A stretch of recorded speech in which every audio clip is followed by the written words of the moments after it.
मंत्रिमंडल के मेरे सहयोगी, देश के शिक्षा मंत्री श्री रमेश पोखरियाल निशंक जी, श्रीमान संजय धोत्रे जी, राष्ट्रीय शिक्षा नीति के प्रारूप को तैयार करने वाली समिति के अध्यक्ष डॉक्टर कस्तूरी रंगन जी, उनकी टीम के सम्मानित सदस्यगण, इस विशेष सम्मेलन में भाग ले रहे सभी राज्यों के शिक्षाविद, विद्वानगण, प्राचार्यगण, शिक्षकगण, देवी और सज्जनों, आज हम सभी एक ऐसे क्षण का हिस्सा बन रहे हैं जो हमारे देश के भविष्य निर्माण की नींव डाल रहा है। एक ऐसा क्षण है जिसमें नए युग के निर्माण के बीज पड़े हैं।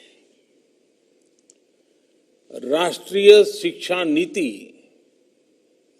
21वीं सदी के भारत को नई दिशा देने वाली है। साथियों, पिछले 3 दशकों में दुनिया का हर क्षेत्र बदल गया, हर व्यवस्था बदल गई। इन 3 दशकों में हमारे जीवन का शायद ही कोई पक्ष हो जो पहले जैसा ही रहा हो, लेकिन वो मार्ग जिस पर चलते हुए समाज भविष्य की तरफ बढ़ता है, हमारी शिक्षा व्यवस्था वो अब भी पुराने ढर्रे पर ही चल रही थी। पुरानी शिक्षा व्यवस्था को बदलना उतना ही आवश्यक था जितना किसी खराब हुए ब्लैक बोर्ड को बदलना आवश्यक होता है। जैसे हर स्कूल में पिनअप बोर्ड होता है, उसमें तमाम जरूरी कागज, स्कूल के जरूरी आदेश, बच्चों की बनाई पेंटिंग आदि आप लोग लगाते रहते हैं। ये बोर्ड हर कुछ समय में भर जाता है। उस पिनअप बोर्ड पर नई क्लास के नए बच्चों की नई पेंटिंग्स लगाने के लिए आपको बदलाव करना ही पड़ता है। नई राष्ट्रीय शिक्षा नीति भी नए भारत की नई उम्मीदों की, नई आवश्यकताओं की पूर्ति का एक सशक्त माध्यम है। इसके पीछे पिछले 4-5 वर्षों की कड़ी मेहनत है। हर क्षेत्र, हर विद्या, हर भाषा के लोगों ने इस पर दिन रात काम किया है, लेकिन ये काम अभी पूरा नहीं हुआ है। एक प्रकार से कहे तो ये काम की असली शुरुआत हुई है। अब हमें राष्ट्रीय शिक्षा नीति को उतने ही प्रभावी तरीके से लागू करना है, और ये काम हम सब मिलकर करेंगे। मैं जानता हूं राष्ट्रीय शिक्षा नीति का ऐलान होने के बाद आप में से बहुत लोगों के मन में कई सवाल आ रहे हैं। ये शिक्षा नीति क्या है? ये कैसे अलग है? इसे स्कूल और कॉलेजों की व्यवस्था में क्या बदलाव आएगा? इस शिक्षा नीति में एक शिक्षक के लिए क्या है, एक छात्र के लिए क्या है, और सबसे अहम, इसे सफलतापूर्वक लागू करने के लिए क्या करना है, कैसे करना है? ये सवाल जायज भी हैं और जरूरी भी है, और इसलिए ही हम सब यहां इस कार्यक्रम में इकट्ठा हुए हैं ताकि चर्चा कर सके, आगे का रास्ता बना सके। मुझे बताया गया है कि कल भी दिन भर आप सभी ने इन्हीं बातों पर घंटों मंथन किया है, चर्चा की है। टीचर्स खुद अपने हिसाब से लर्निंग मटेरियल तैयार करें, बच्चे अपना टॉय म्यूजियम बनाएं, पेरेंट्स को जोड़ने के लिए स्कूल में कम्युनिटी लाइब्रेरी हो, तस्वीरों के साथ मल्टीलिंगुअल डिक्शनरी हो, स्कूल में भी किचन गार्डन हो। ऐसे कितने ही विषयों की बात हुई है, अनेक नए आइडिया दिए गए हैं। मुझे खुशी है कि राष्ट्रीय शिक्षा नीति को लागू करने के इस अभियान में हमारे प्रिंसिपल्स और शिक्षक पूरे उत्साह से हिस्सा ले रहे हैं। अभी कुछ दिन पहले शिक्षा मंत्रालय ने भी राष्ट्रीय शिक्षा नीति को लागू करने के बारे में देश भर के टीचर से माय.गॉव पोर्टल पर उनके सुझाव मांगे थे। एक सप्ताह के भीतर ही 15 लाख से ज्यादा सुझाव मिले हैं। ये सुझाव राष्ट्रीय शिक्षा नीति को और ज्यादा प्रभावी तरीके से लागू करने में मदद करेंगे। इस विषय में और अधिक जागरूकता लाने के लिए शिक्षा मंत्रालय अनेक तरह के कार्यक्रम चला रहा है। साथियों, किसी भी देश के विकास को गति देने में उसकी युवा पीढ़ी और युवा ऊर्जा इसकी बहुत बड़ी भूमिका होती है। लेकिन उस युवा पीढ़ी का निर्माण बचपन से ही शुरू हो जाता है। जैसा बचपन होगा, भविष्य का जीवन काफी कुछ उसी पर निर्भर करता है। बच्चों की शिक्षा, उन्हें मिलने वाला वातावरण काफी हद तक यही तय करता है कि भविष्य में वो एज अ पर्सन कैसा बनेगा, उसकी पर्सनालिटी कैसी होगी। इसलिए राष्ट्रीय शिक्षा नीति में बच्चों की एजुकेशन पर बहुत ज्यादा जोर दिया गया है। प्री स्कूल में तो बच्चा पहली बार माता पिता की छत्र छाया के बाहर, माता पिता की देखभाल और घर के आराम भरे माहौल से बाहर निकलने की शुरुआत करता है, उससे दूर होता है। ये वो पहला पड़ाव होता है जब बच्चे अपने सेंसेस, अपनी स्किल्स को ज्यादा बेहतर तरीके से समझने की शुरुआत करते हैं। इसके लिए ऐसे स्कूल, ऐसे शिक्षकों की जरूरत है जो बच्चों को fun learning, playful learning, activity based learning और डिस्कवरी बेस्ड लर्निंग का एनवायरनमेंट दें। मैं जानता हूं कि आप सोच रहे होंगे कि कोरोना के इस टाइम में ये सब कैसे होगा। ये बात सोच से ज्यादा अप्रोच की है। और वैसे भी कोरोना से बने हालात हमेशा ऐसे ही तो नहीं रहने वाले हैं। बच्चे जैसे जैसे क्लास में आगे बढ़े, उनमें ज्यादा सीखने की भावना का विकास हो, बच्चों का मन, उनका मस्तिष्क वैज्ञानिक और तार्किक तरीके से सोचना शुरू करे, उनमें मैथमेटिकल थिंकिंग और साइंटिफिक टेम्परामेंट विकसित हो, ये बहुत आवश्यक है। और मैथमेटिकल थिंकिंग का मतलब केवल यही नहीं है कि बच्चे मैथमेटिक्स के प्रॉब्लम ही सॉल्व करें, बल्कि ये सोचने का एक तरीका है। ये तरीके हमें उन्हें सिखाना है।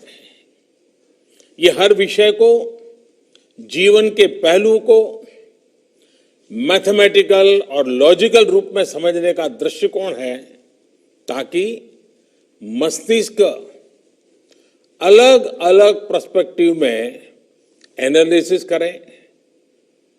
ये दृष्टिकोण मन और मस्तिष्क का ये विकास बहुत जरूरी है, और इसलिए ही राष्ट्रीय शिक्षा नीति में इसके तौर तरीकों पर बहुत ज्यादा ध्यान दिया गया है। आप लोगों में से बहुत से लोग, बहुत से प्रिंसिपल्स ये सोच रहे होंगे कि हम तो अपने स्कूल में पहले से ही ऐसा करते हैं। हो सकता है आपकी बात सही भी हो, लेकिन बहुत से स्कूल ऐसे भी तो हैं जहां ऐसा नहीं होता है। एक समान भाव लाना भी तो जरूरी है। ये भी एक बड़ी वजह है जो आज आपसे मैं इतना विस्तार से हो सके उतनी बारीकी पर बात कर रहा हूं। साथियों, राष्ट्रीय शिक्षा नीति में पुरानी 10+2 की जगह 5+3+4 इसकी व्यवस्था बहुत सोच समझ कर की गई है।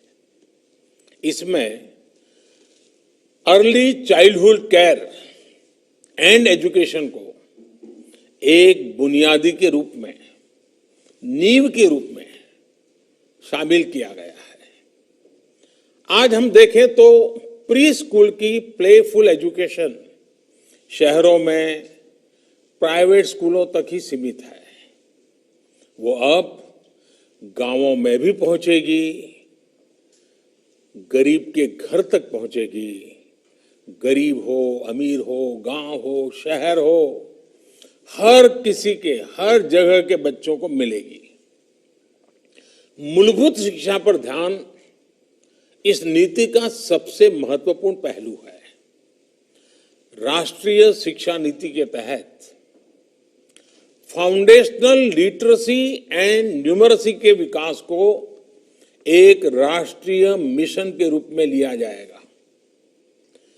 प्रारंभिक भाषा का ज्ञान, संख्या का ज्ञान, बच्चों में सामान्य लेख को पढ़ने और समझने की क्षमता का विकास, ये बहुत आवश्यक होता है। बच्चा आगे जाकर रीड टू लर्न करें, इसके लिए जरूरी है कि शुरुआत में वो लर्न टू रीड करना सीखे। लर्न टू रीड से रीड टू लर्न की ये विकास यात्रा फाउंडेशनल लिटरेसी एंड न्यूमरेसी के माध्यम से पूरी की जाएगी। साथियों, हमें यह सुनिश्चित करना है कि जो भी बच्चा तीसरी कक्षा पार करता है वो 1 मिनट में 30 से 35 शब्द तक आसानी से पढ़ पाए। इसे आप लोग ओरल रीडिंग फ्लुएंसी कहते हैं। जिस बच्चे को हम इस लेवल तक ला पाएंगे, शेप कर पाएंगे, सिखा पाएंगे, तो भविष्य में उस विद्यार्थी को बाकी सब्जेक्ट का कंटेंट समझने में और आसानी रहेगी। मैं इसके लिए आपको एक सुझाव देता हूं। ये जो छोटे छोटे बच्चे हैं, उनके साथ और 25-30 उनके दोस्त भी होंगे क्लास में। आप उनको कहिए कि चलो भाई, तुम कितनों के नाम जानते हो, बोलो। फिर कहो, अच्छा तुम कितनी तेजी से नाम बता सकते हो, बोलो। फिर कहिए कि तुम तेजी से भी बोलो और उसको वहां खड़ा भी करो। आप देखिए उतनी कितने प्रकार की टैलेंट डेवलप होने शुरू हो जाएगी और उसका कॉन्फिडेंस लेवल बढ़ जाएगा। फिर वही बातें बाद में लिखित रूप में रख करके उन्हीं अपने साथियों के नाम, चलो भाई तुम इसमें से किस किस के नाम बोलोगे, पहले फोटो रख करके दिखा सकते हैं, फिर शब्द लिख करके रखा सकते हैं। अपने ही दोस्तों की पहचान से वो सीखना शुरू कर दे। इसको लर्निंग की प्रक्रिया कहते हैं। इससे आगे की कक्षाओं में स्टूडेंट्स पर बोझ भी कम होगा, आप शिक्षकों पर भी बर्डन कम होगा। साथ ही बेसिक गणित जैसे counting, addition, subtraction, multiplication, division, ये सब भी बच्चे आसानी से समझ सकेंगे। ये तब संभव होगा जब पढ़ाई किताबों और क्लास की चार दीवारियों से बाहर निकालकर वास्तविक दुनिया से जुड़ेगी, हमारे जीवन से, आसपास के परिवेश से जुड़ेगी, आसपास की चीजों से, रियल वर्ल्ड से बच्चे कैसे सीख सकते हैं, इसका एक उदाहरण ईश्वर चंद्र विद्यासागर की एक जीवन कहानी में देखने को मिल रहा है। कहते हैं ईश्वर चंद्र विद्यासागर जी जब 8 साल के थे, उन्हें तब तक अंग्रेजी नहीं पढ़ाई गई थी। एक बार वो अपने पिता के साथ कोलकाता जा रहे थे। रास्ते में सड़क के किनारे उन्हें अंग्रेजी में लिखे माइलस्टोन्स दिखे। उन्होंने अपने पिता से पूछा कि यह क्या लिखा है। उनके पिताजी ने बताया कि इसमें कोलकाता कितनी दूर है ये बताने के लिए इंग्लिश में गिनती लिखी है। इस उत्तर से ईश्वरचंद्र विद्यासागर के बाल मन में और जिज्ञासा बढ़ी। वो पूछते रहे और उनके पिताजी उन मील के पत्थरों पर लिखी गिनती बताते रहे और कोलकाता पहुंचते पहुंचते ईश्वर चंद्र विद्यासागर पूरी इंग्लिश की काउंटिंग सीख गए। 1 2 3 4 7 8 9 10 उनको आ गया। ये है जिज्ञासा की पढ़ाई, जिज्ञासा से सीखने और सिखाने की शक्ति।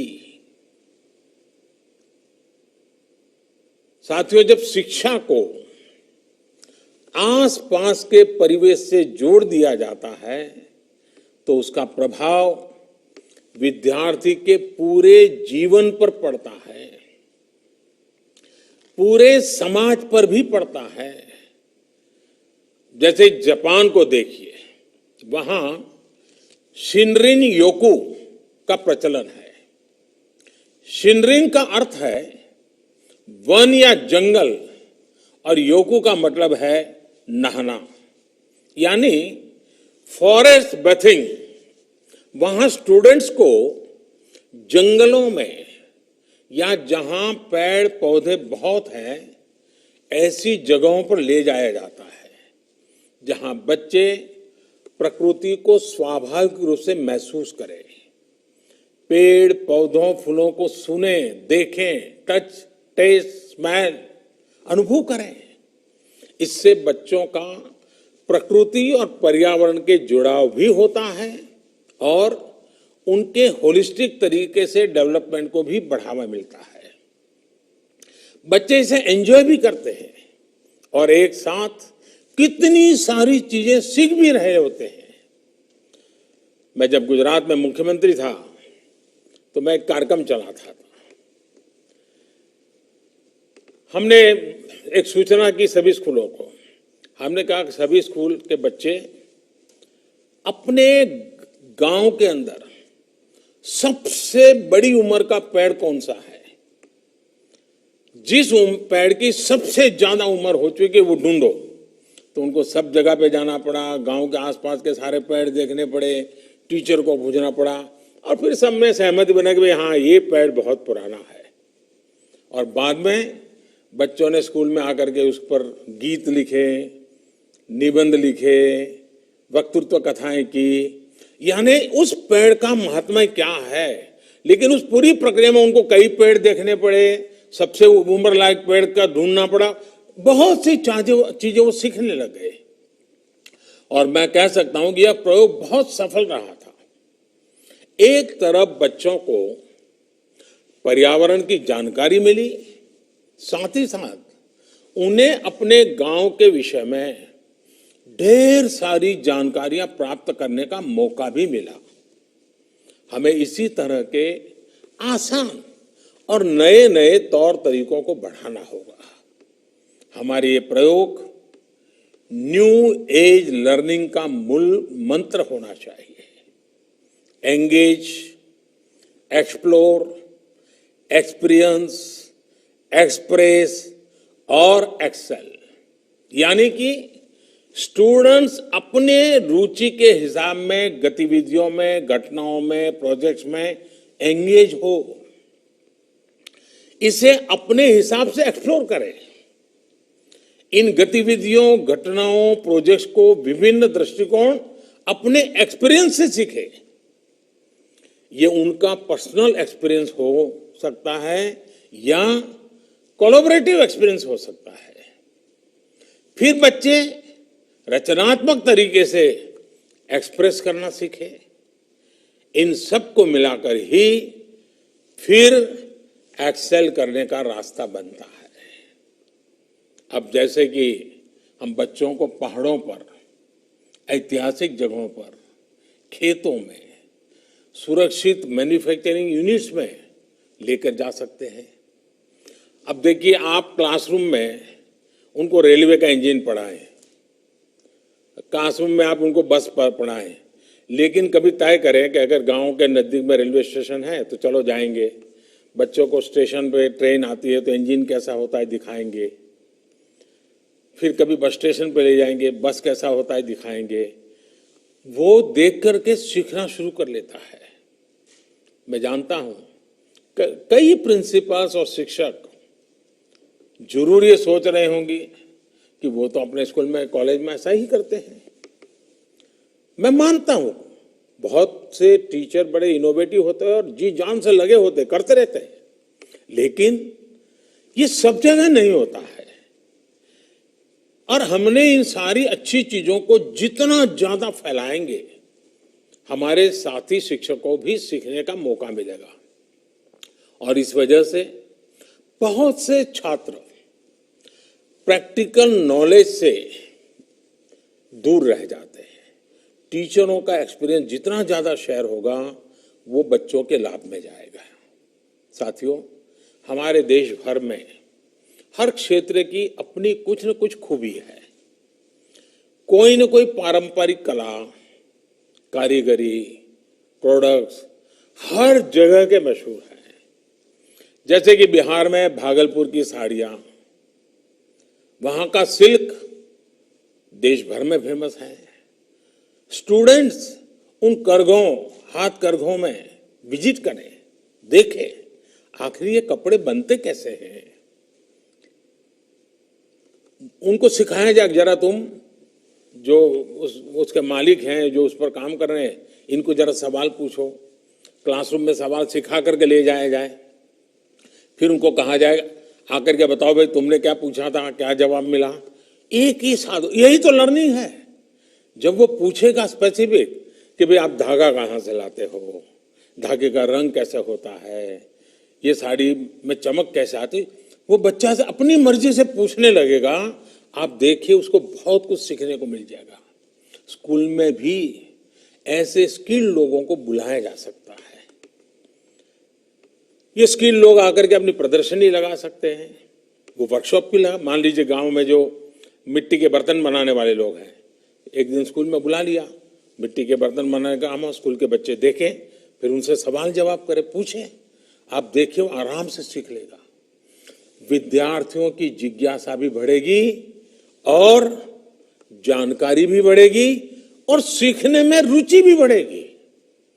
ऐसे कितने ही प्रोफेशंस हैं जिनके लिए डीप स्किल की जरूरत होती है, लेकिन हम उन्हें महत्व ही नहीं देते। कई बार तो उन्हें छोटा समझ लेते हैं। अगर स्टूडेंट्स इन्हें देखेंगे, जानेंगे, तो एक तरह का भावात्मक जुड़ाव होगा। स्किल्स को समझेंगे, उनकी रिस्पेक्ट करेंगे। हो सकता है बड़े होकर इनमें से कई बच्चे ऐसे ही उद्योगों से जुड़े होंगे, वो हो सकता है वही बड़े मालिक बन जाए, बड़े उद्योगकार बन जाए। सीखने का वहीं शुरू हो जाता है। बच्चों में संवेदना जगाने की बात जब आती है, अब बच्चे ऑटो रिक्शा में स्कूल आते हैं, क्या कभी उन बच्चों को पूछा कि उस ऑटो रिक्शा वाला का नाम क्या है जो तुम्हें रोज ले आता है, उसका घर कहाँ है, क्या कभी उसके जन्मदिन को आपने मनाया था क्या कभी आप उसके घर गए थे क्या कभी आपके माँ बाप को वो मिला था क्या?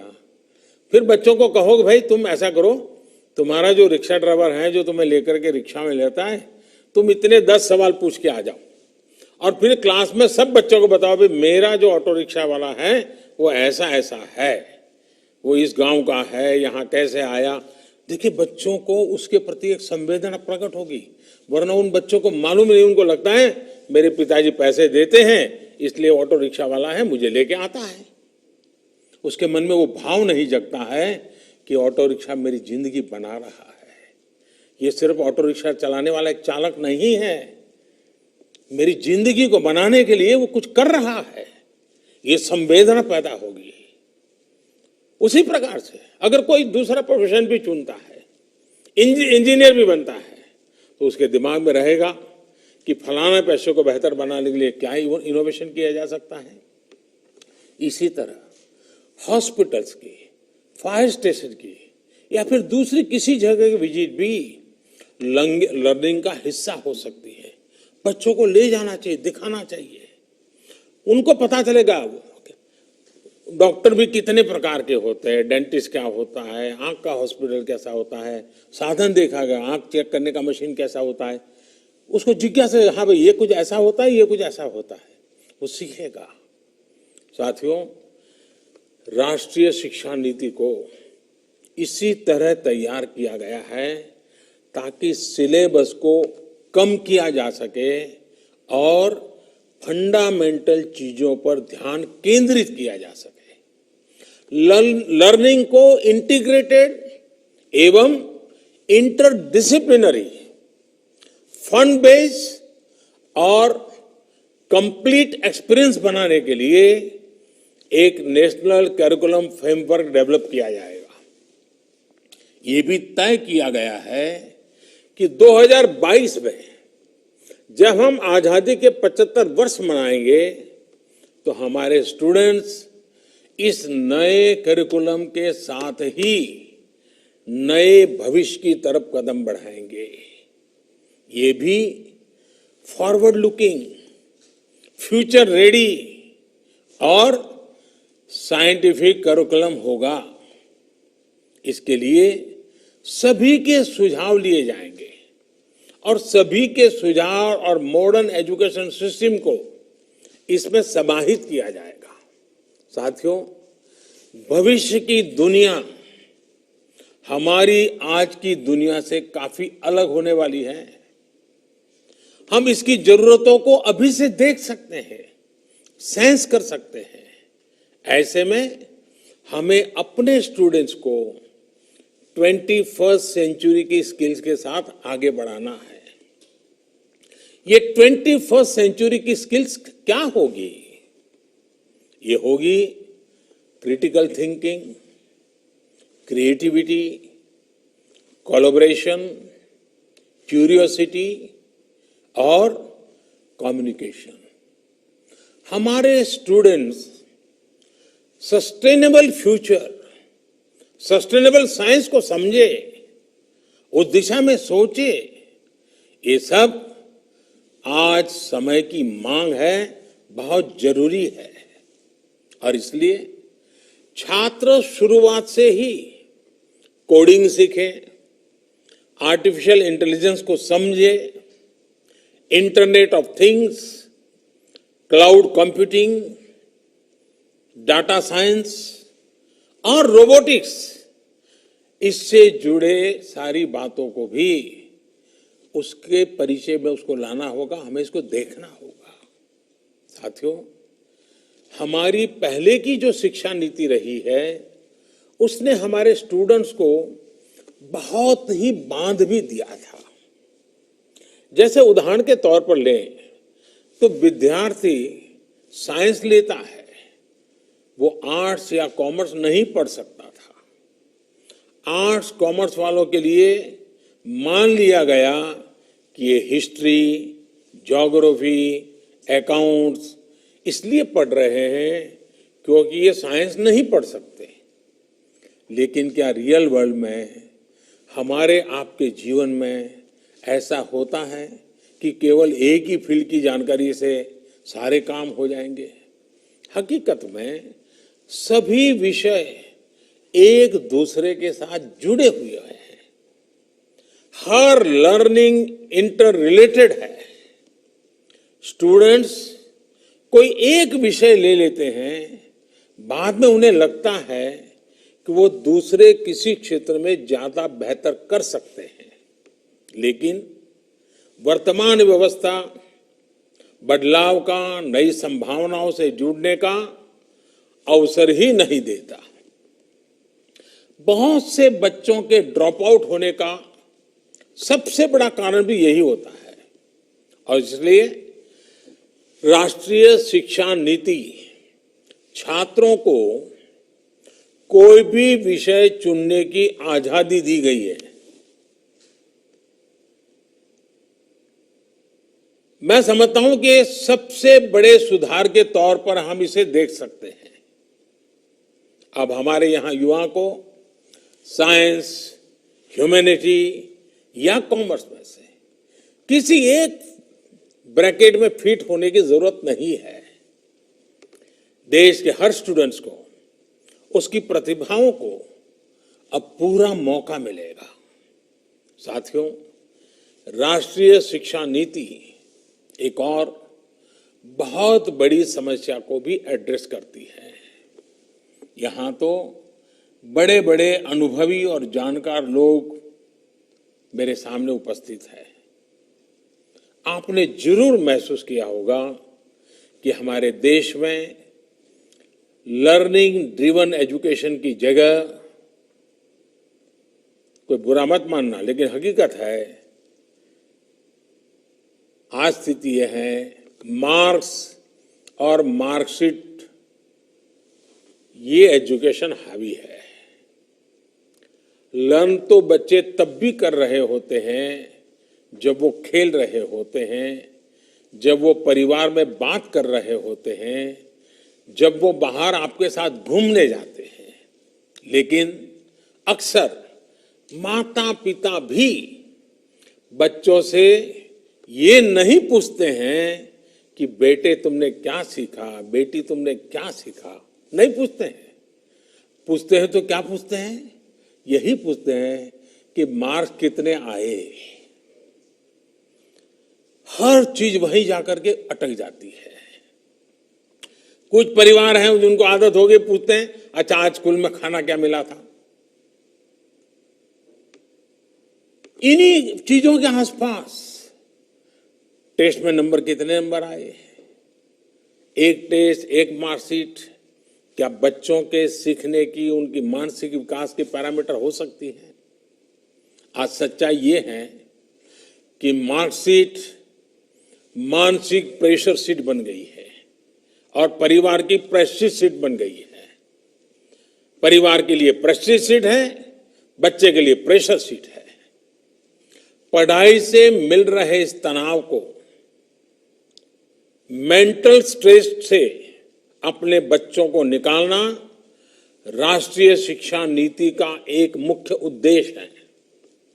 परीक्षा इस तरह होनी चाहिए कि छात्रों पर इसका बेवजह का दबाव न पड़े और कोशिश ये है कि केवल एक परीक्षा से छात्र छात्राओं का मूल्यांकन न किया जाए, बल्कि self assessment, peer to peer assessment, ये छात्रों के विकास के विभिन्न पहलुओं का मूल्यांकन हो। इसलिए राष्ट्रीय शिक्षा नीति में मार्कशीट की वजह, उसकी जगह होलिस्टिक रिपोर्ट कार्ड, इस पर बल दिया गया है, इसकी बात कही गई है। होलिस्टिक रिपोर्ट कार्ड विद्यार्थियों के unique potential, aptitude, attitude, talent, skills efficiency, competency और पॉसिबिलिटी की डिटेल शीट होगी। मूल्यांकन प्रणाली के में संपूर्ण सुधार के लिए एक नए राष्ट्रीय मूल्यांकन केंद्र परख की स्थापना भी की जाएगी। साथियों, राष्ट्रीय शिक्षा नीति के आने के बाद से भी ये भी चर्चा काफी तेज है कि बच्चों को पढ़ाने की भाषा क्या होगी, इसमें क्या बदलाव किया जा रहा है। यहां हमें एक ही वैज्ञानिक बात समझने की जरूरत है कि भाषा शिक्षा का माध्यम है, भाषा ही सारी शिक्षा नहीं है। किताबी पढ़ाई में फंसे फंसे कुछ लोग ये फर्क ही भूल जाते हैं और इसलिए जिस भी भाषा में बच्चा आसानी से सीख सके, चीजें लर्न कर सके, वही भाषा पढ़ाई की भाषा होनी चाहिए। ये देखना जरूरी है कि जब बच्चे को हम पढ़ा रहे हैं तो जो हम बोल रहे हैं क्या वो समझ पा रहा है, समझ रहा तो कितनी आसानी से समझ रहा है। कहीं ऐसा तो नहीं है कि विषय से ज्यादा बच्चे की ऊर्जा भाषा को समझने में ही खप रही है। इन्हीं सब बातों को समझते हुए ज्यादातर देशों में भी आरंभिक शिक्षा मातृभाषा में ही दी जाती है। आप में से बहुत से लोग ये जानते होंगे कि 2018 में programme for international student assessment PISA की टॉप रैंकिंग वाले जितने देश थे, जैसे कि Estonia, Ireland, Finland, Japan, South Korea, Poland, इन सब देशों में प्राथमिक शिक्षा मातृभाषा में ही दी जाती है। ये बात स्वाभाविक है कि जिस भाषा को सुनते हुए बच्चे पलते हैं, जो भाषा घर की भाषा होती है, उसी में बच्चों की सीखने की गति बेहतर होती है। वरना होता यह है कि बच्चे जब किसी दूसरी भाषा में कुछ सुनते हैं तो पहले वो मन में उसे अपनी भाषा में ट्रांसलेट करते हैं, फिर उसको समझते हैं। बाल मन में ये बड़ी उलझन पैदा करती है, बहुत स्ट्रेस देने वाली बात होती है। इसका एक और पहलू भी है। हमारे देश में खासकर ग्रामीण क्षेत्र में पढ़ाई मातृभाषा से अलग होने पर ज्यादातर पेरेंट्स बच्चों की पढ़ाई से जुड़ भी नहीं पाते। ऐसे में बच्चों के लिए पढ़ाई एक सहज प्रक्रिया नहीं रह जाती, बल्कि पढ़ाई स्कूल की एक ड्यूटी बन जाती है। पेरेंट्स और स्कूल के बीच में एक खाई हो जाती है, एक दीवार हो जाती है। इसलिए जहां तक संभव हो, कम से कम ग्रेड 5 कक्षा 5 तक शिक्षा का माध्यम मातृभाषा, स्थानीय भाषा रखने की बात राष्ट्रीय शिक्षा नीति में कही गई है। मैं देखता हूं कुछ लोग इसे लेकर भ्रम में भी रहते हैं। राष्ट्रीय शिक्षा नीति में मातृभाषा के अलावा कोई अन्य भाषा सीखने सिखाने पर कोई प्रतिबंध नहीं है, कोई रोक नहीं लगाई गई है। अंग्रेजी के साथ जो भी विदेशी भाषाएं अंतर्राष्ट्रीय पटल पर सहायक है, अगर बच्चों का मन करता है जरूर पढ़े, सीखें, किसी को इतराज नहीं है। और जितना ज्यादा सीखेगा अच्छा ही होगा। लेकिन साथ साथ सभी भारतीय भाषाओं को भी प्रमोट किया जाएगा ताकि हमारे युवा देश के अलग अलग राज्यों की भाषा, वहां की संस्कृति से परिचित हो सके, हर क्षेत्र का एक दूसरे से रिश्ता मजबूत हो। साथियों, राष्ट्रीय शिक्षा नीति की इस यात्रा के पथ प्रदर्शक आप सभी हैं, हमारे देश के शिक्षक हैं।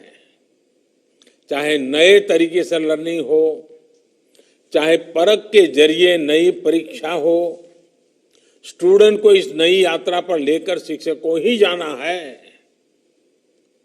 और ये बात साफ है कि हवाई जहाज, प्लेन कितना भी एडवांस क्यों न हो, उड़ाता पायलट ही है। इसलिए ये सभी शिक्षकों को भी काफी कुछ नया लर्न करना है, काफी कुछ पुराना अनलर्न भी करना है, पुराना भूलना भी है। 2022 में जब आजादी के 75 वर्ष पूरे होंगे, तब भारत का हर स्टूडेंट राष्ट्रीय शिक्षा नीति द्वारा तय किए गए दिशा निर्देशों में पढ़े। ये हम सबकी सामूहिक जिम्मेदारी है। मैं सभी शिक्षकों, प्रशासकों, स्वयंसेवी संगठनों और अभिभावकों से आह्वान करता हूं कि वे इस राष्ट्रीय मिशन में अपना सहयोग दें। मुझे पूरा विश्वास है कि आप सभी शिक्षकों के सहयोग से देश राष्ट्रीय शिक्षा नीति को सफलतापूर्वक लागू कर पाएगा। मैं अपनी बात समाप्त करने से पहले शिक्षकों के माध्यम से एक बात आग्रह से कहना चाहूंगा कि कोरोना के काल में, इस संकट की घड़ी में आप भी औरों को जिन मर्यादाओं का पालन करना है वो बार बार बताते रहें, बार बार सिखाते रहें। 2 गज की दूरी की बात हो, मास्क या फेस कवर की बात हो, अपने परिवार में बुजुर्गों को पूरा ख्याल रखने की बात हो, स्वच्छता की बात हो, बाहर कहीं थूकने वगैरह की बात न, गलतियां न हो।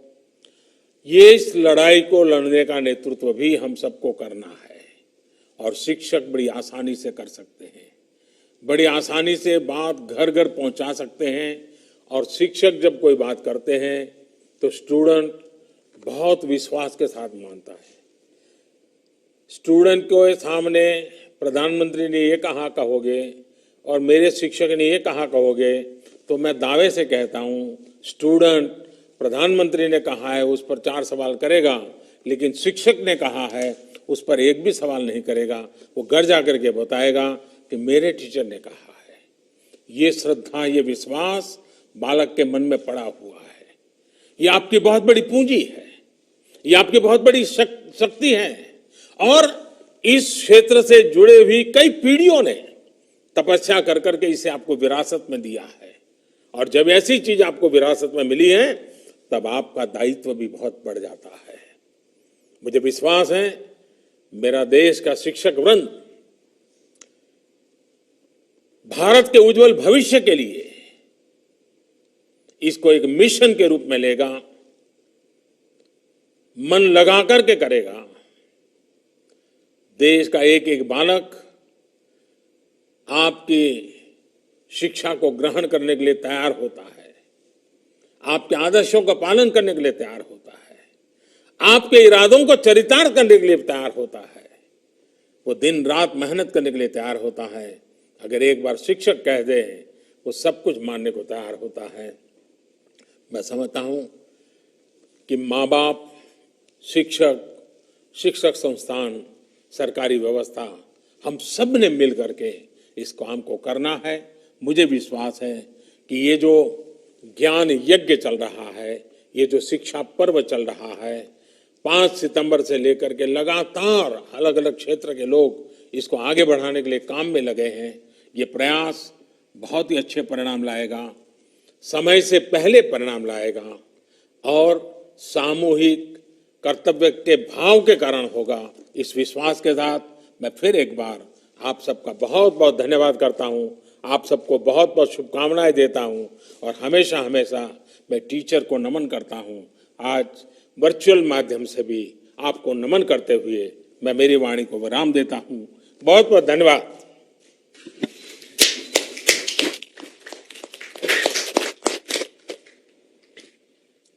आदरणीय प्रधानमंत्री जी, 21वीं सदी में स्कूली शिक्षा के लिए आयोजित इस कॉन्क्लेव पर आपके द्वारा दिए गए प्रेरणात्मक शब्दों के लिए हम आपका हार्दिक धन्यवाद ज्ञापन करते हैं। आपके दिशा निर्देश निश्चित रूप से हमें आज हमारे साथ देश के विभिन्न हिस्सों से जुड़े हुए शिक्षकों भी नई शिक्षा नीति लागू करने के लिए नई दिशा दिखाएंगे। शिक्षा मंत्रालय आपको आश्वासन देता है, विश्वास देता है कि इसको कार्यान्वित करने के लिए सक्रिय रूप से हम कार्य करेंगे। शिक्षा मंत्रालय एवं सभी सहभागियों की ओर से पुनः आपका हार्दिक आभार, धन्यवाद, नमस्कार।